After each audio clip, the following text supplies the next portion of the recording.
The Leafs are back. The Raptors are back. The Leafs are back. The Raptors are back. I just got to keep throwing that into my brain that those two seasons are just around the corner. Jays lose 2-1 to the Baltimore Orioles. And if you guys go back to the last series against the O's, the Jays have lost 4 of their last 5 against the flippin' Orioles. But you know what? With, like I said, with the Leafs and Raptors seasons just around the corner, let's just ride the season out, guys. With this game today, I think the Jays have 11 games left on the year. I think it's 11 or 10, something like that. But a positive, kind of. Marco Estrada went 6 innings, gave up 4 hits, 1 run, 5 strikeouts, and he only walked 1 guy. He was very good. Problem, no offense, and he picks up the loss, his 13th loss on the year. The only real piece of offense the Jays had, they only had 4 hits, was a solo shot from Billy McKinney in this one. And guys, like I said, the Jays had 4 hits. McKinney had 2. He was 2 for 4. Lourdes Gurriel Jr. was 2 for 4. That's it. You're not going to win games when your 1-2 guys are the only people getting any hits. But both guys are parts of the future, so that's the only positive out of that. Billy McKinney, like I said, 2 for 4 in the game. Getting that average back up to 287 after that skid he had. He's now facing the Orioles, and he is raising the average as you're supposed to do against the O's, not get 4 hits. But he does a good job there. Lourdes Gurriel's been swinging the bat very well lately. He was 2 for 4, 286 on the year for Lourdes Gurriel Jr., guys. And, we haven't seen the full season of Lourdes Gurriel, but with the average up to 286 on the season, he has played 60 games. He has had what? How many plate appearances did he have today? 4. 245 big league plate appearances. 231 total at bats. So it's not a big sample size, but considering what we've seen from a lot of the other young guys, like a Rowdy Tellez, even a Billy McKinney for that matter, and to see what Lourdes Gurriel has done over those 60 games, hitting 286, it's nice to see, guys.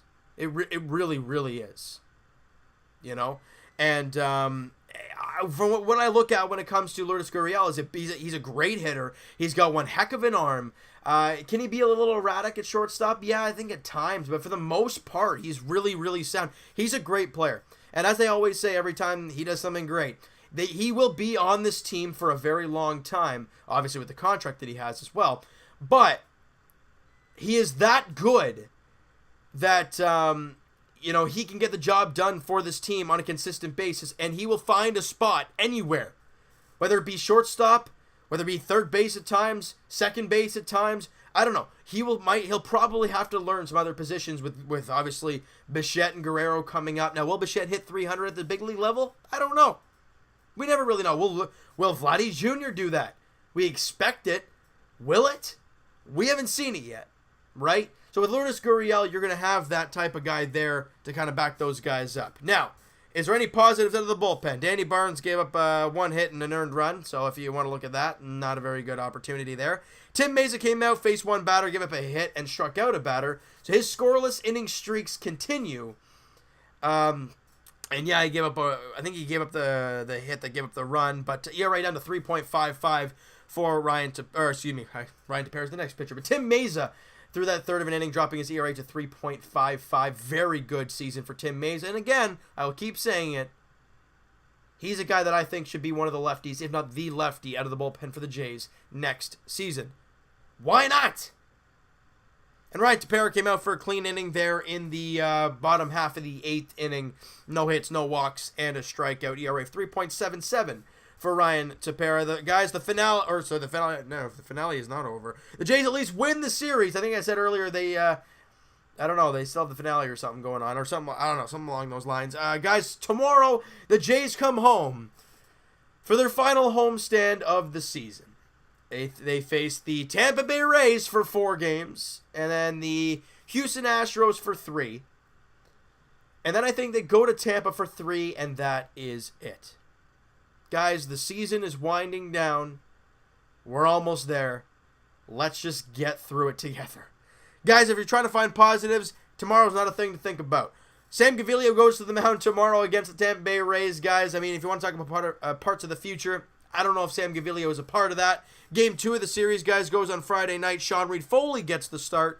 And Saturday, Game 3, Thomas Pannone. And then the finale, Blake Snell, who picked up his 20th victory in his last outing against Ryan Baraki. So, guys, other than Sam Gaviglio, those next 3 young pitchers in their last go-around were terrific.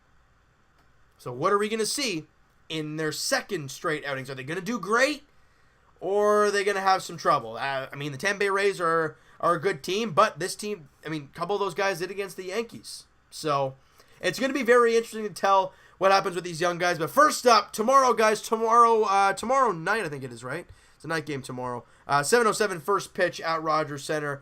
Ryan Stanek is, I guess, the bullpen guy, but he'll be starting the game for the Rays against Sam Gaviglio, all right? So you know what, guys? This is a shorter video, but this game sucked. You lost the game to the Orioles 2-1. There was no offense. You're not talking about any young guys because Marco Estrada was pitching. 2 guys got the hits in this one. I'm done talking about that mess. Like, that's just... It's boring at that point. You know, it really sucks. You know what, guys, that is going to do it for this one. If you guys enjoyed this video and just hated the game today, smack the like button. I do appreciate that. Hit the subscribe button if you guys have not already. Comment down below what did you think of this game? What did you think of Gurriel and McKinney? What do you think of Marco Estrada? And that's really about it. Now, jacked up are you for the Leafs Raptor seasons? Because they're just around the corner. I am so excited, guys. I'm so excited to get these regular seasons underway for both teams. Obviously, with Kawhi Leonard, arguably the most anticipated Raptor season of all time. Arguably. And same goes for the Leafs. I just can't wait to get these seasons underway. We're almost there, all right? So Evan and I will talk to you guys on Friday podcast edition. Link is in the description for the podcast channel and for the podcast itself on iTunes, guys. Twitter is also down below as well. Follow up, send me a DM, do all that great stuff, and I will talk to you guys tomorrow Friday night, Leafs edition, as they welcome in the Buffalo Sabres for their 3rd preseason game, as the Leafs look to go 3-0 and get some more positives moving closer and closer to the season beginning on October 3rd.